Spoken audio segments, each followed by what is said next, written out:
E aí pessoal, tudo bem? Bem-vindos ao canal Coleção Paralela. Sou o Rodrigo. Aqui está o fantástico mestre do terror. Meio escondidinho, meio saindo de cena hoje, mas ele quer aparecer, lógico, já coloquei ele em destaque. E hoje finalmente eu vou poder falar com propriedade, pois eu li a HQ Tio Patinhas e a Moedinha do Infinito.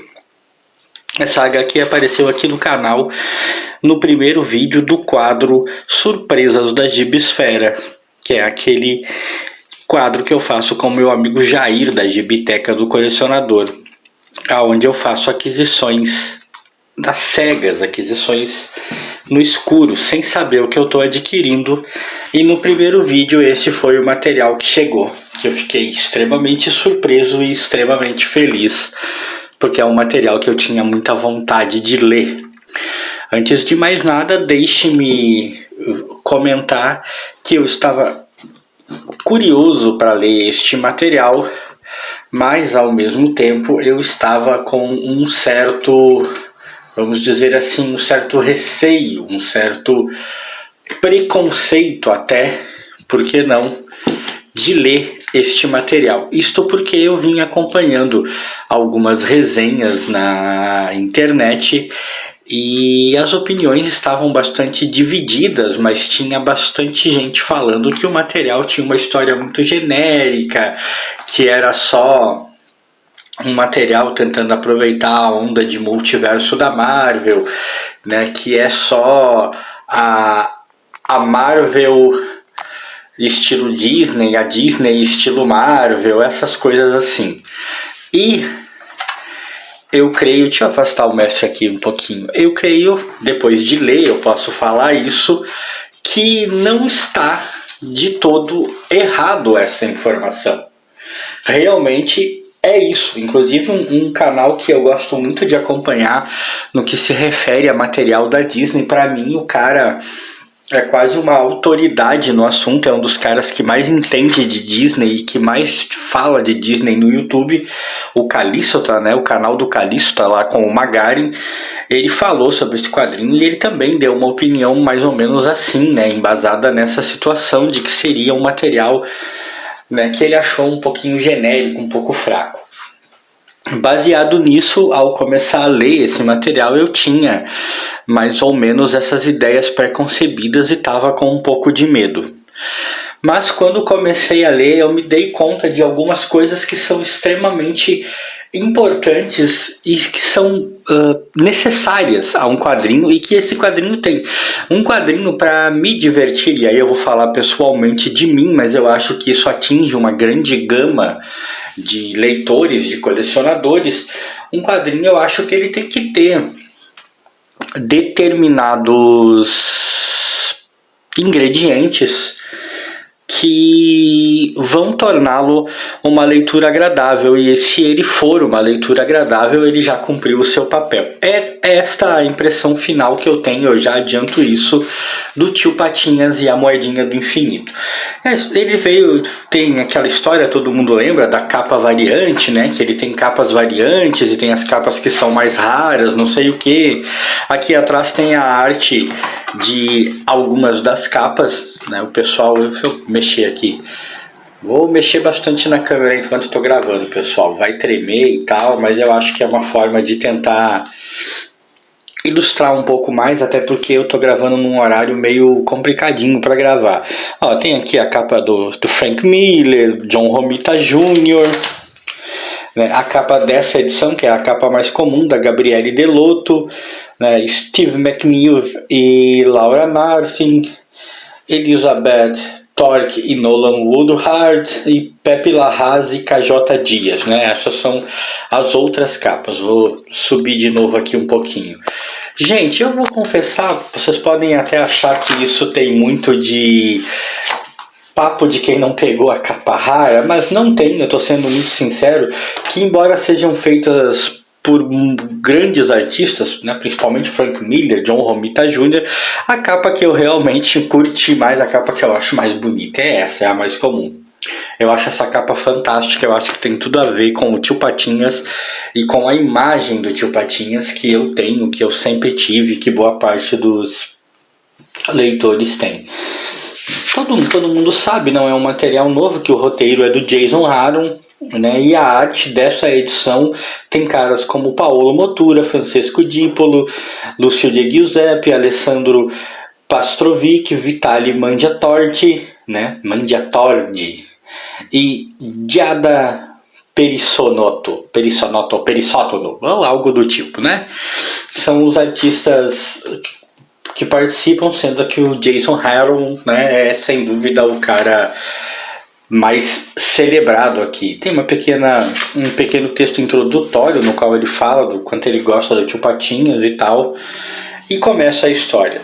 Eu vou direto ao assunto, né, pessoal? Eu não vou enrolar muito nessas questões, eu não vejo porquê, e dizer que eu gostei muito da história. A história é divertida, e só por ser divertida, por conseguir me manter interessado do começo ao fim, eu a considero uma boa história, uma ótima história. O quadrinho tem que cumprir esse papel, o livro tem que cumprir esse papel, o filme que você vai assistir, ele tem que cumprir esse papel, né? Qual é o papel? De conseguir te divertir, de conseguir te prender, de conseguir te levar até o final, com você se mantendo interessado. E é o objetivo de basicamente todas essas mídias. E esse objetivo foi alcançado aqui em Tio Patinhas, a Moedinha do Infinito, pelo menos no tocante a mim. Eu consegui me divertir, eu consegui me interessar. Eu achei muito engraçado algumas questões, eu achei muito bem sacadas outras questões, eu curti demais. Esse é o ponto. O outro ponto, o pessoal que falou sobre ser apenas uma história embarcando na onda dos multiversos da Marvel, né, que estão tão na moda aí nos filmes do MCU, ou pelo menos estavam, e que é só uma história Disney travestida de Marvel, ou melhor, uma história Marvel travestida de Disney. Eu entendo perfeitamente porque disseram isso e não discordo, porque realmente é muito disso. Essa questão meio genérica de que é só mais uma história de multiverso com versões alternativas de Tio Patinhas, Pato Donald e o Escambau, né? Uma coisa que também lembra muito o Rick and Morty, né? Aquele seriado ali de desenho famoso que eu gosto muito também, diga-se de passagem. Essas pessoas estão certas, é isso mesmo. O gibi bebe inteiramente nessa pegada, né? É um Tio Patinhas de um universo alternativo que acaba querendo se sobressair sobre todos os outros Tio Patinhas de todos os outros universos e cria uma grande confusão. Mas, mesmo com uma premissa tão conhecida, tão batida assim, que aparece em trocentos outras publicações, trocentas outras HQs, tá aí no cinema a perder de vista com trocentos filmes diferentes, o gibi consegue ser divertido, ele consegue te inserir nessa situação sem que você ache cansativo, e você vai lendo a história e se envolvendo, e as sacadas são ótimas, cara. As citações, eu já disse, eu sou um cara que tá começando agora no universo Disney, eu conheço muito pouco, eu deixei o universo Disney de lado durante muitos anos, então há situações aqui que eu não sei se foram criadas especialmente para o quadrinho ou se já existiam e foram apenas incluídas aqui.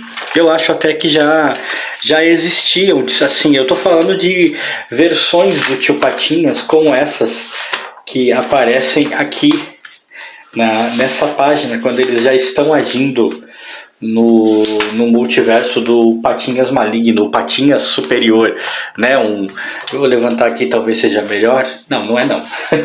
Ó, o Tio Patinhas que... Vou aproximar então, de repente. Isso, ficou meio escuro, né? Mas eu acho que dá para remediar. O Tio Patinhas que monta no leão, o Tio Patinhas do Velho Oeste, o Tio Patinhas do Klondike, o Tio Patinhas ainda jovem, um Tio Patinhas medieval, o Tio Patinhas tradicional, um Tio Patinhas do espaço. Eu não sei quantos deles ou se todos eles já apareceram em outras histórias como versões do Tio Patinhas ou só foram trazidos para essa edição. Mas eu achei extremamente bem sacado e extremamente plausível num multiverso Disney que admite mais de um Tio Patinhas. Eu achei isso fantástico. As motivações do Tio Patinhas maligno também achei ótima, e uma das melhores sacadas de todas. O texto do Aaron tá fantástico aqui, cara.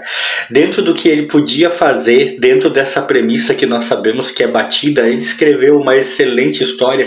E não é uma história longa, é uma história com poucas páginas, é uma história curtinha e tremendamente bem escrita. Essa invasão de Donalds, de universos alternativos, né, uma enxurrada de destruição de Donalds furiosos, é um dos melhores momentos do quadrinho. Eu tô dando até muito spoiler aqui, por assim dizer, mas é irresistível. Eu acho que dá para perceber que realmente o quadro Surpresas da Gibisfera começou com o pé direito total, começou muito bem, porque começou trazendo um quadrinho que eu simplesmente amei.